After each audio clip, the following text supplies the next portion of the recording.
Hello, my friends. Welcome back to another Talent Talks podcast. I'm your host, Scott Rivers, and I'm looking forward to another great show. Before we jump into today's show, I just want to give a thank you to all of you who have sent either messages via LinkedIn or email telling me on things that you've heard in the podcast, the past 5 or 6 that you've got something out of that have helped you move forward, whether that was in something dealing with marketing, sales, or some of the leadership that you're dealing with. It's funny, as we put this podcast together, it was really focused on the life sciences industries. Look, those that we work in with our other business, which is genetics, oncology, and diagnostics. And we're getting messages from outside of that now. And so that's cool, and I appreciate it. So continue with those messages. Please continue to send me information that you think would be helpful, and we will start working on getting that together. Today's guest is Bill Jensen. Bill is a global speaker. He's done, in fact, as we started doing research and started looking at Bill's background, all of the presentations that we saw him doing were all over the world. So he is a world traveler. He's a best-selling author. He's really focused on simplifying your work and your life, and also looking at the future of work. And so as we go through today, you'll see a lot more about him. He's got a number of books out, which you can see here. I think the number is either 6 or 7 right now, and maybe it's at 8 now. He's going to 9. And the cool thing about today's podcast is you get an opportunity to get his latest book for free. So listen to the podcast. He tells you exactly what to do in order to get that. I think you'll enjoy that. You'll see that book here. It's called The Day Tomorrow Said No. So a great interview today. I look forward to getting your feedback. We go through a lot of different topics, but ultimately, what Bill is trying to do is help to simplify your work, help you to focus on the most important things in order to get the biggest results out of it. So do me a favor, reach out to Bill, go find him on LinkedIn, let him know that you found out about him on the Talent Talks podcast, and reach out to him there. I think you'll get a lot of information from him and a lot of benefit from this podcast. So without further ado, here is Bill Jensen.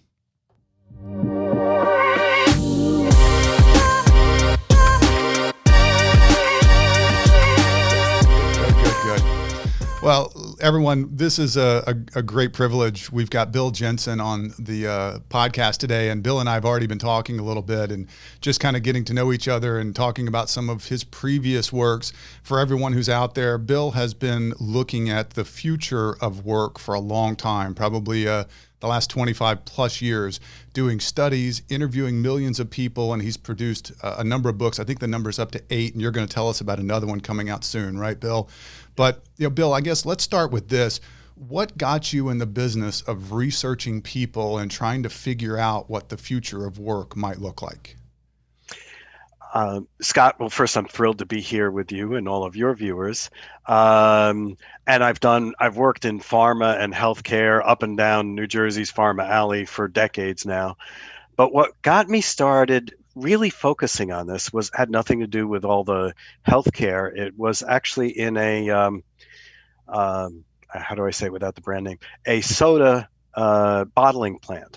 Okay. And I was doing focusing groups. This is a Fortune, 10, 20 company. And I was doing interviews in the bottling plant to see how we could improve things.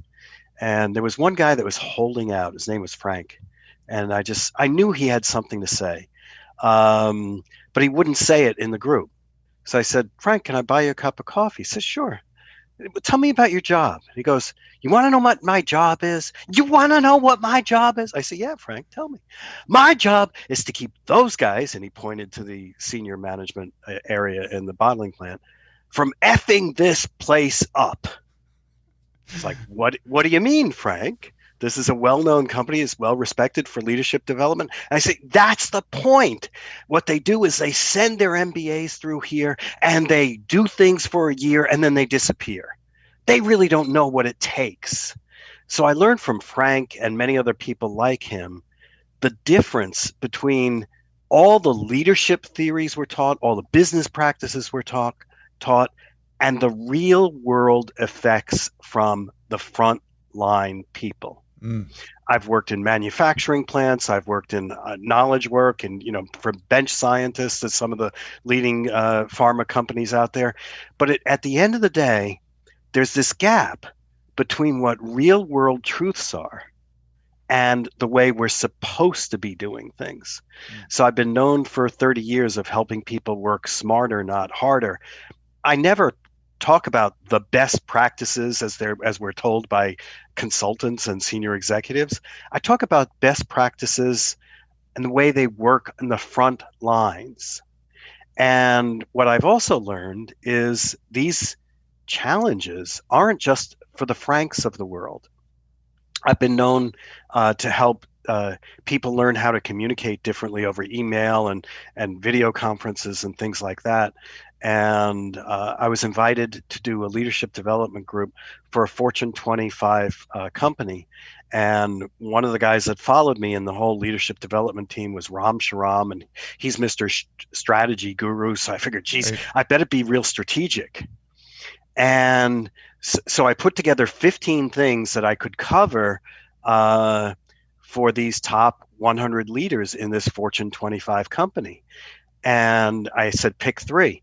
The number one thing, the top 100 leaders of this huge company asked for is show me how to delete 75% of my emails. And that comes to something we'll talk about more about. Everybody's on overload. Nobody knows how to focus on things. It's just too much coming at all of us. And I learned from Frank, and I learned from this senior team that we're all struggling with real basic things. Mm.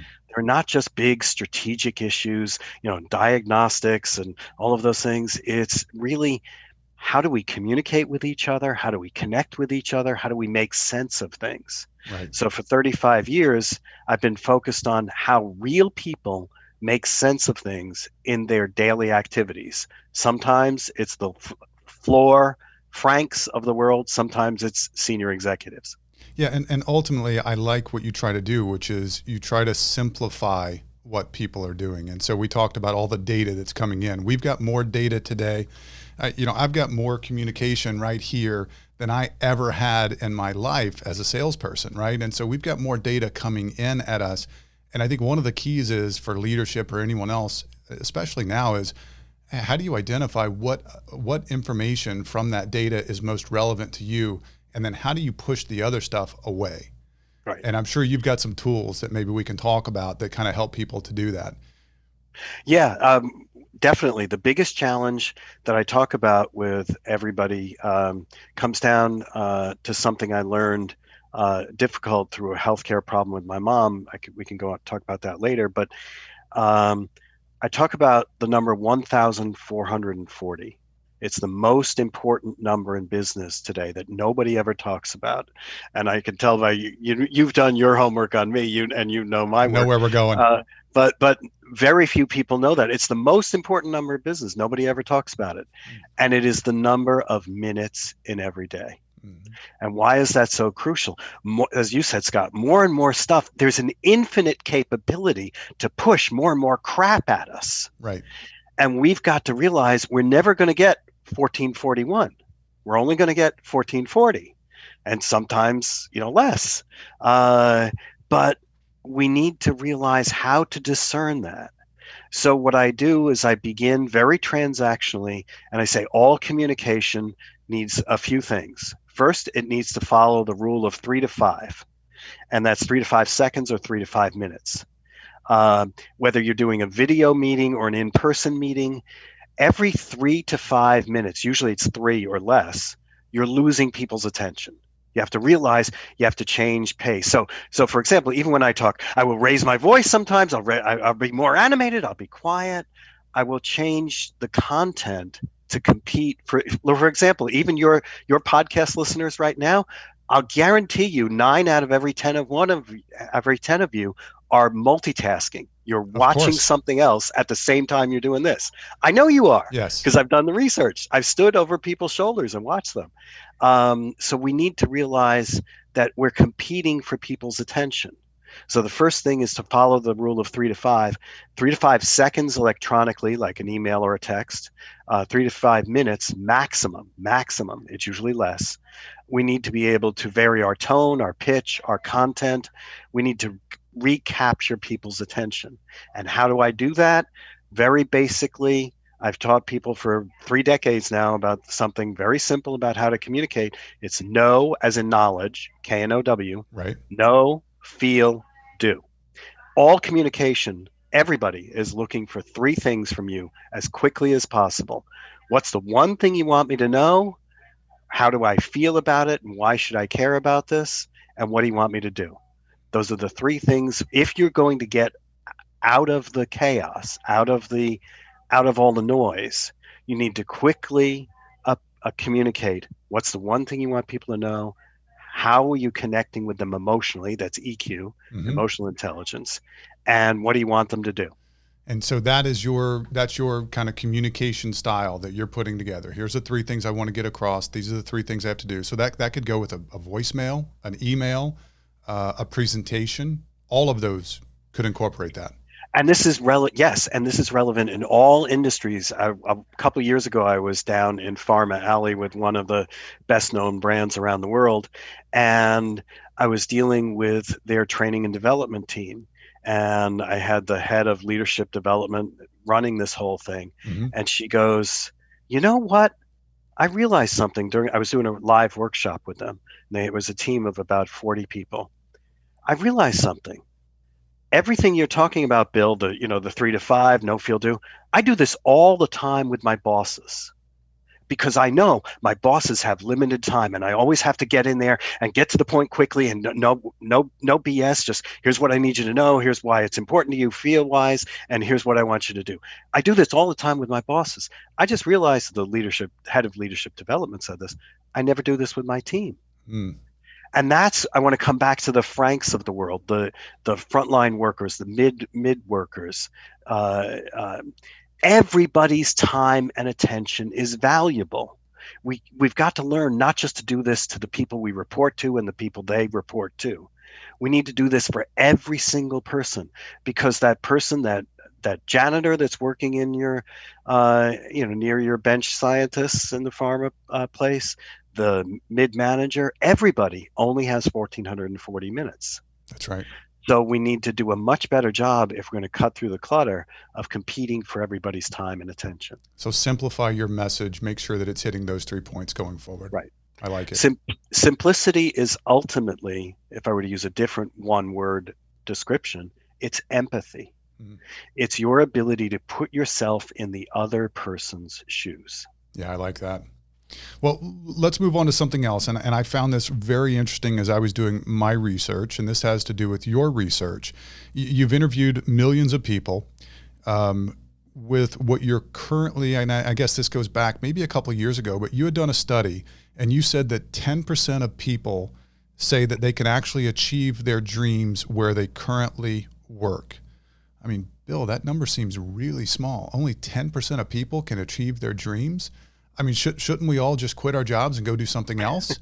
I mean, how can we change that? How can we allow people the ability to achieve whatever those dreams are? And people define success in many different ways, right? There are people who define it monetarily. There are people who define it with position titles. There's people who define it with having more of a work-life balance so they can spend more time with their family. But how can we get more people, especially that 10%, it seems really low. How do we help more people achieve that success? Let me build up to that answer of how can we do it. First, okay. About the research that I do. What I try to do is ask the questions no one else is asking. Yes, I do questions about engagement, skill building. I do all the typical stuff that your firm and others focus on in talent management. Mm-hmm. But there are massive gaps. We talk about, all of us in talent management say we want to bring the whole person to the job, not just their ability to do that job. But we don't really ask a ton of questions about that whole person. Right. So I've spent over 3 decades asking questions nobody asks about, and 2 that I want to, in order to answer your question, highlight. First, I ask people, can you achieve your dreams where you currently work? Um, and another is, can where you currently work, can you control your own destiny? Okay. Are you in charge of your own destiny? Those are two key areas. One is personal fulfillment. Why am I working so hard? What do I want to achieve in my life? What's my legacy? What do I want to get out of all of this? And the other is that's never asked is not just, is it efficient for the company? Is it efficient for the process? But the way work is organized. And can I do my best every day? That's, can I control my own destiny? And I find the answers to both are usually around the 10 to 15% area. So that is pitiful. Now, do you But help them define what dreams are? I mean, if you just say, "Can you achieve your dreams?" If it's on paper, I'm going to be like, I don't know, what are my dreams right now? But I mean, you are probably doing a lot of studies where you're interacting with these individuals. right. When someone comes back and says, "Well, what do you mean? What do you mean by dreams?" How do you answer that for them?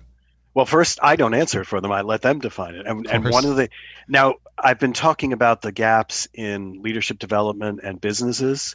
This goes to a personal development gap that most of us have. Okay. What I discovered during the last book, Future Strong, was I discovered the 80-20 rule of inner knowingness. And I discovered that about 80% of us think we know who we are, but don't. And we've usually only done about 20% of the work. So to answer your question, I don't answer the question for them about what their dreams. I could discover that most of us have not done this introspective thinking. So let me give you a couple other tips, your podcast viewers, a couple of the tips. One question I ask is, what do you want your legacy to be 3 years from now? Now, there's a specific reason I ask it that way. Your legacy, first, you don't have to die. Right. Your legacy is your impact on people. But think of it like a eulogy speech. If I Okay. got 100 people around, if you passed away tomorrow, Scott, God forbid, but what would the 100 people who know you best say? This is how he impacted the world and my life. That's what I mean by legacy. How you impacted others. And why I say 3 years, there was a TED talk a couple of years ago that said the amount of change that's going to happen is going over the next 2 decades is going to be more than the span of all of human history. Yeah. Amazing. So that means you're going to live a lifetime's worth of change somewhere between, and think of 2020, most people would describe this way.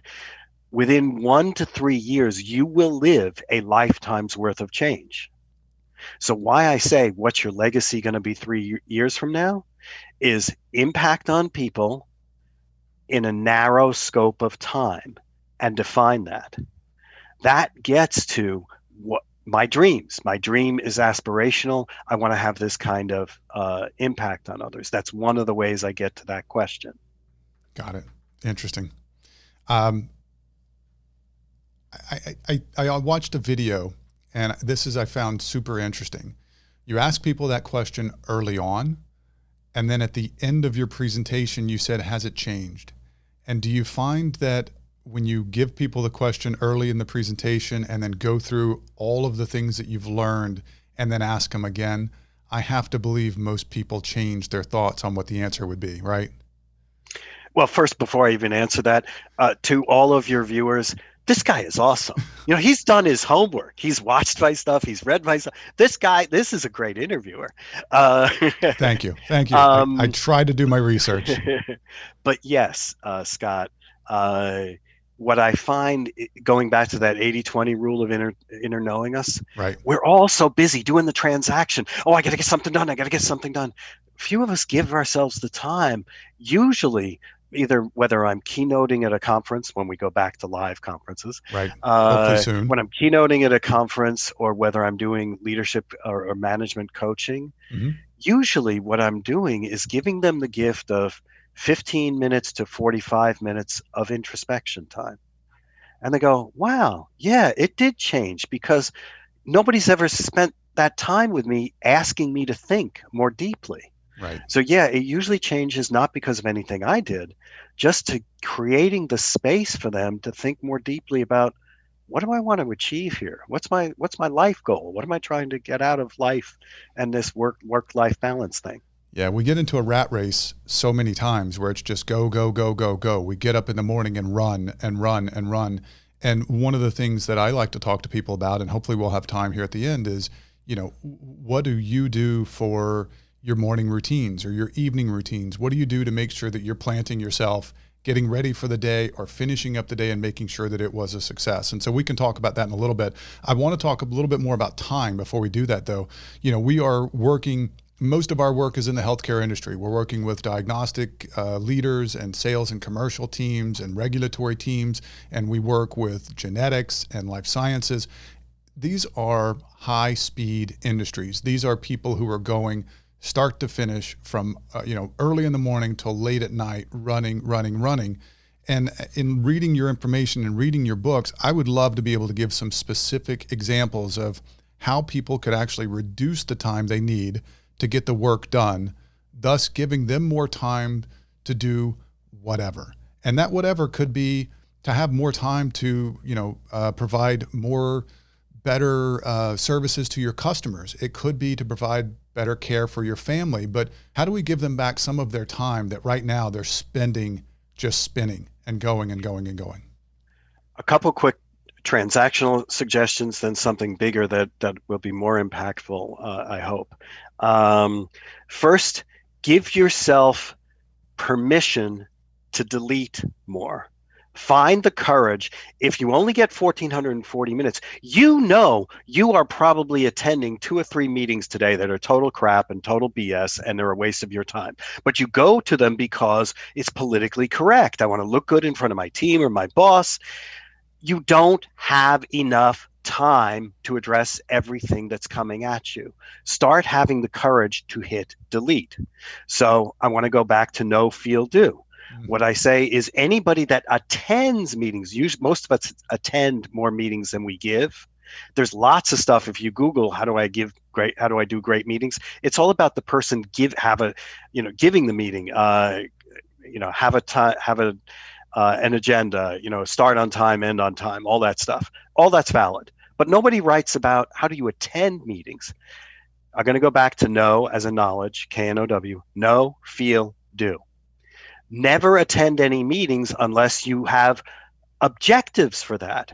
No, what's the one thing I need to learn from this podcast with Bill Jensen that I didn't know before? Have an objective. And if you don't have an objective, don't go to the meeting. Feel, is interaction and participation important?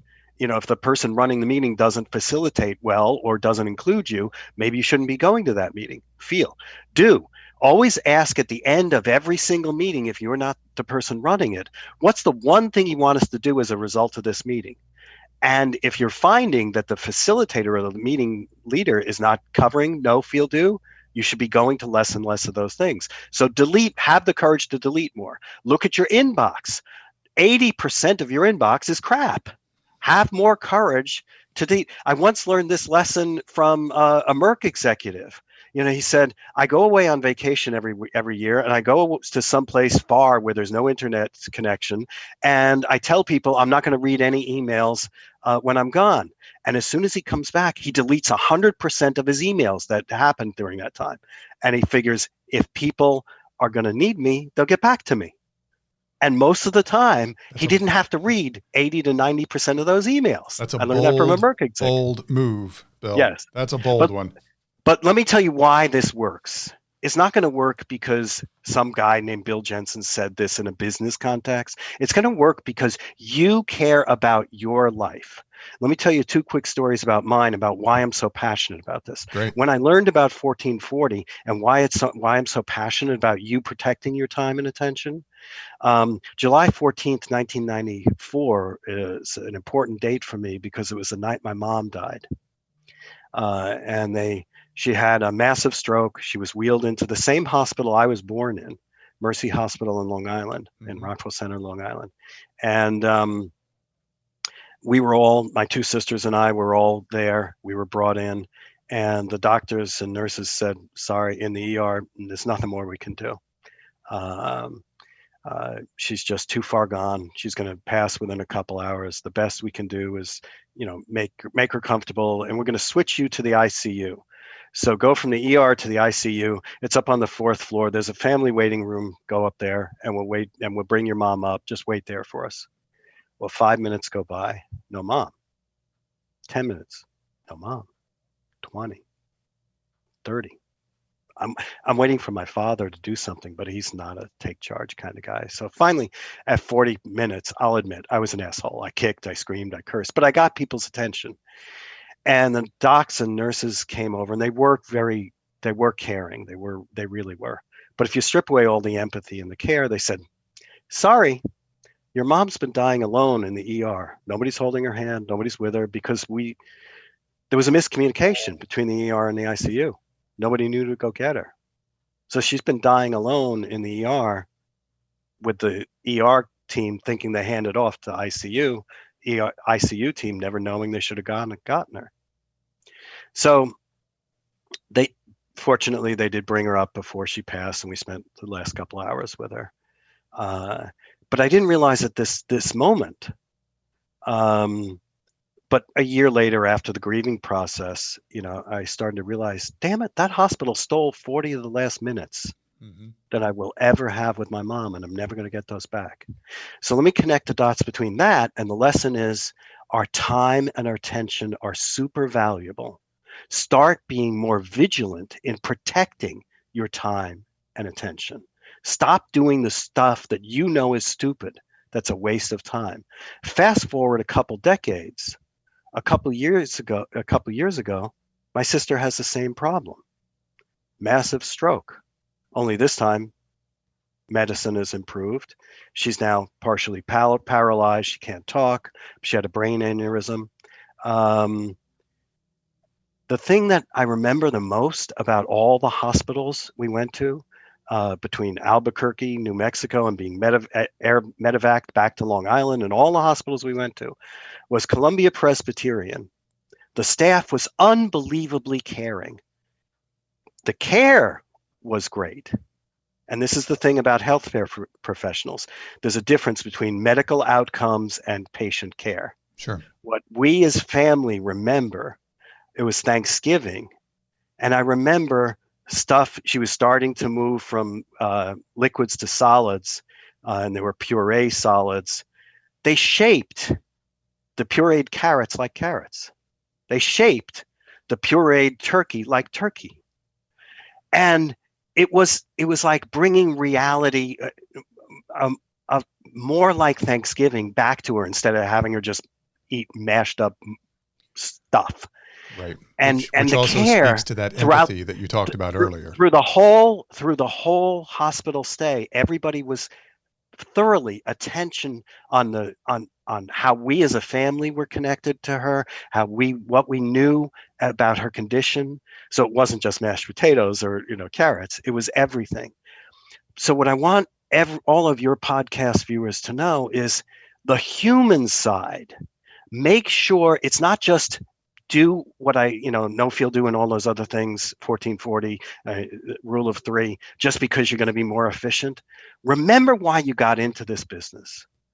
Remember that it was your mom or your sister or somebody in your family that mattered to you, that drove you to this. So the real reason you're going to delete those emails, you're going to say no to stupid meetings, is not because some guy named Bill Jensen said to. It's because your family, your life, matters more to you than you're spending time on it right now. That's why it's going to work. Got it. No, I appreciate you sharing those stories. That's a very effective way to get that message across. That's for sure. Absolutely. Let's talk about the new book, which I don't have my copy here, Bill, so I haven't had a chance to read it. So I'm going to have to believe what you say. But the new book is called The Day Tomorrow Said No. I'd love to hear about the research and kind of what's coming to everyone who listens to this in the near future, which is the opportunity to read another book by Bill Jensen. But tell us about it. Well, as we were talking before we came on, I wrote some research that would be from 2015 to 2020, and it was spot on, but I couldn't get enough leaders to pay attention to it. So I thought, how can I talk about what Al Gore branded as inconvenient truths? Yes, thank you. I happen to have read it, Bill. It was very But interesting. it was all spot on, and you can go to the website and download it. But it was all spot on, but and predicted most everything we're going through. But I couldn't get enough leaders to pay attention. So yeah. Well, we'll take care of that eventually. Nothing brought urgency until we hit COVID-19. Right. Well, before COVID-19 hit, I was wondering, how can I get what Al Gore called the inconvenient truths into leaders' heads? And I first wrote a very serious business-like book, and I realized they're going to ignore that the same way a lot of people are going to ignore that research. So I thought the most potent form that gets things across to people is storytelling. So I wrote a fable. And The Day Tomorrow Said No came from the research that you mentioned earlier. It's called an inciting incident in storytelling. What brings people into the story? Right. And there are three characters: today, tomorrow, and little one. Little one being the future of workforce. Today being the present. Tomorrow being future. And the title, The Day Tomorrow Said No, she stands up for that fact she doesn't have enough dreams to continue working. The future is running out of dreams. Only 10% of the workforce can achieve their dreams. We don't have enough dreams generated the way we work. We have to stop. And history throughout all of humanity today has always taken the handoff. Tomorrow has always taken the handoff from today. And that's how the future happens. Well, this time, tomorrow said, no, I'm not taking the handoff. You've got to fix the way you work. And it goes on from there. It's a short, illustrated. It's written almost like a children's book or a Gothic novel, really. It's illustrated. It's in short prose. But then the back of the book is the business case. So it combines a true form, almost like Who Moved My Cheese, about how we need to change the future in parable form, and then the back of the book is business case, business case, business case. Very cool. And when will we be able to see that? That will be out February 2021. Okay. But anybody who wants an advance copy, please feel free to email me, bill@simplerwork.com, simplerwork.com, bill@simplerwork.com. I will send you an early version. It isn't the final book, but it's an early version. I'll send it to you. Awesome. So what I'll do, Bill, is I'll put that in our show notes so that people can very simply just click on it, email you, tell you where they heard about it, and then you can send them out the book. That sounds fantastic.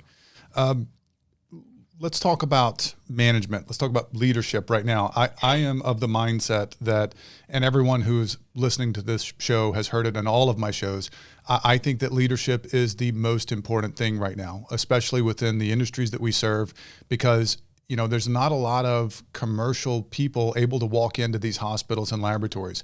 It is starting to happen. It's going to open up over time. But I think that we need leadership today more than ever, because that's going to determine our future. We need people that are focused and have the right information and are able to lead their team forward. What are you finding as you're doing your research? What do you think are, let's say, the 2 to 3 biggest mistakes that leaders are making today that make them less effective to their team? I'm going to loop it back to the research that I mentioned earlier. It all begins with know thyself. 80-20 rule applies to leaders. Most leaders do not really know where they're coming from. So it's not about the others. Before you can lead others, you need to lead yourself. Right. So I want to go back. I want to ask you as a leader, any of you that are leaders out there, what do you want your legacy to be 3 years from now? I do this as a leadership coaching exercise. And it usually takes 1 to 3 months with most leaders.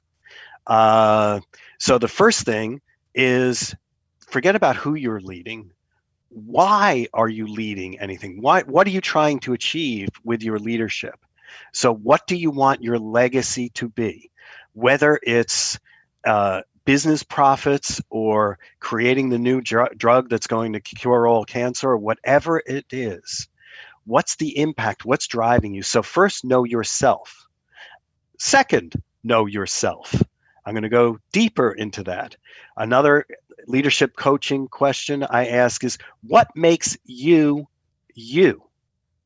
From childhood to now, what makes you who you are? For example, I just told you about July 14th, 1994. I'm super passionate about cutting off all stupid meetings, about reserving my 1440, etc., because of my mom. Right. Now, there's something in your history. It was when you were backpacking Europe as a 20-year-old. It was something happened in your good or bad in your family, your values, your ethics. Something happened for anybody older than their mid-20s. All of us have at least 2 or 3 to 5 life moments that really shaped who we are. I was talking to a senior leader in Singapore, and he said he was raised in New Zealand. And what happened was when his parents got divorced, it was very hard on his mom, but he loved extreme sports. So as a teenager, he almost killed himself on a skateboard, and New Zealand's healthcare, they set him up with a lot of money. What did he do? He paid off his mom's mortgage. He also worked with his father, and his father ran drug counseling.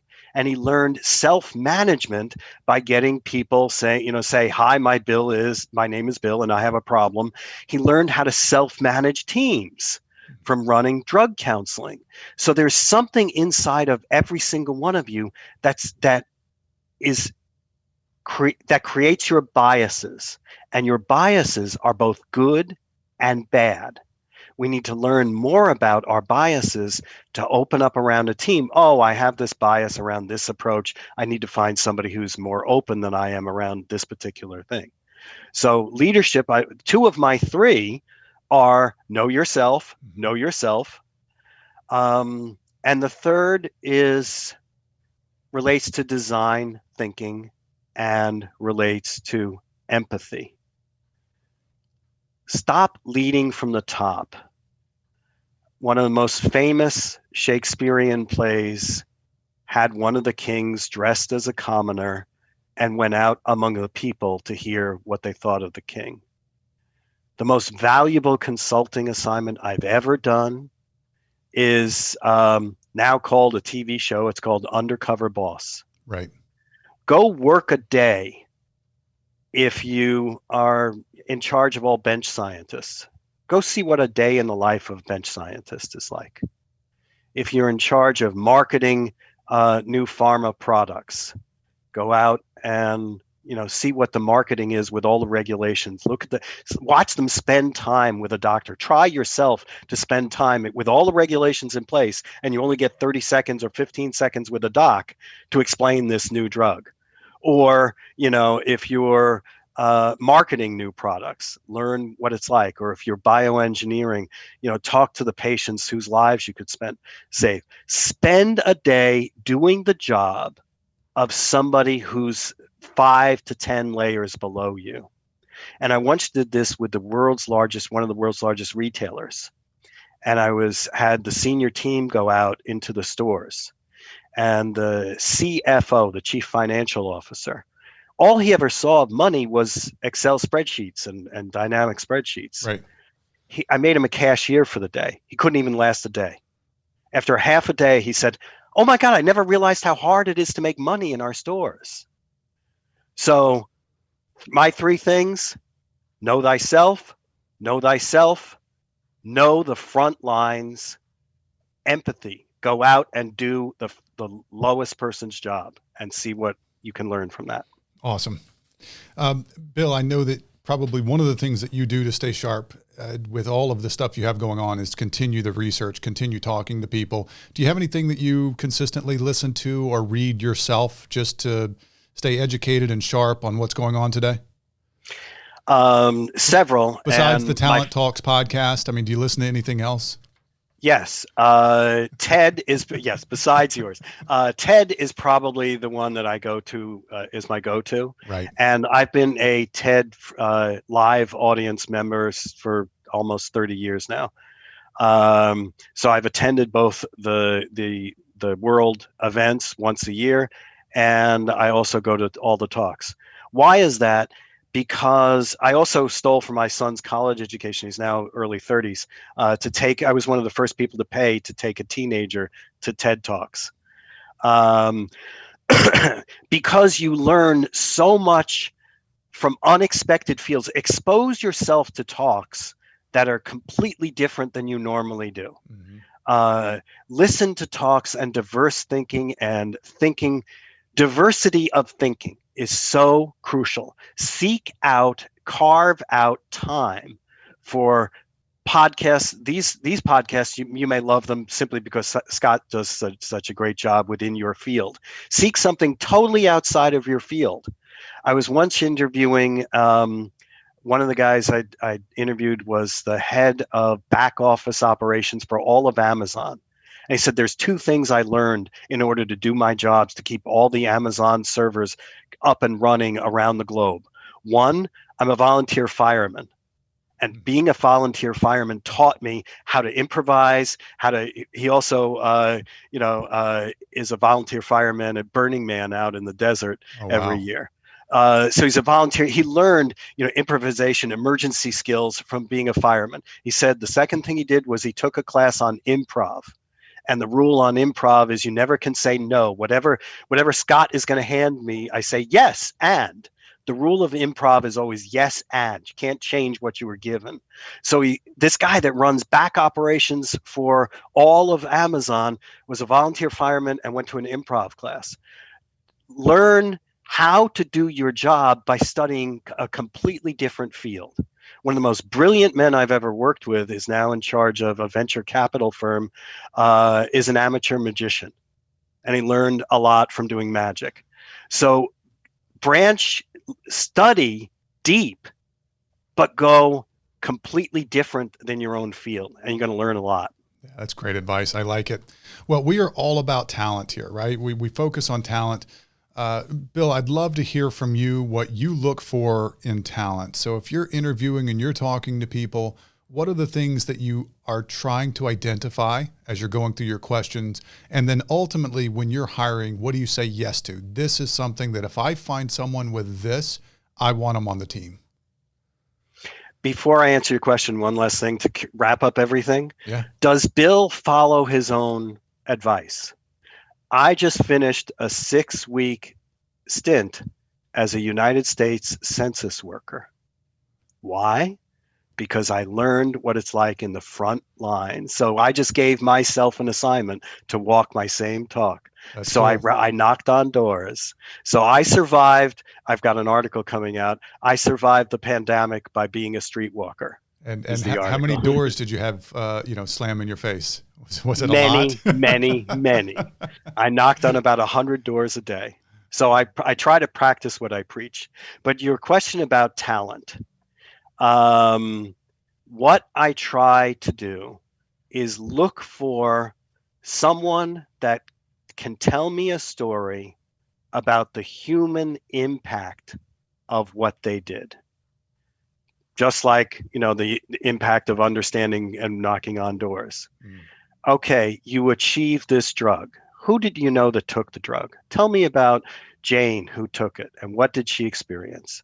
Can you tell me in the same way, we're in the season of presidential debates right now. One of the first presidents who did this truly effectively when he was campaigning to be president was Bill Clinton, who said, I feel your pain.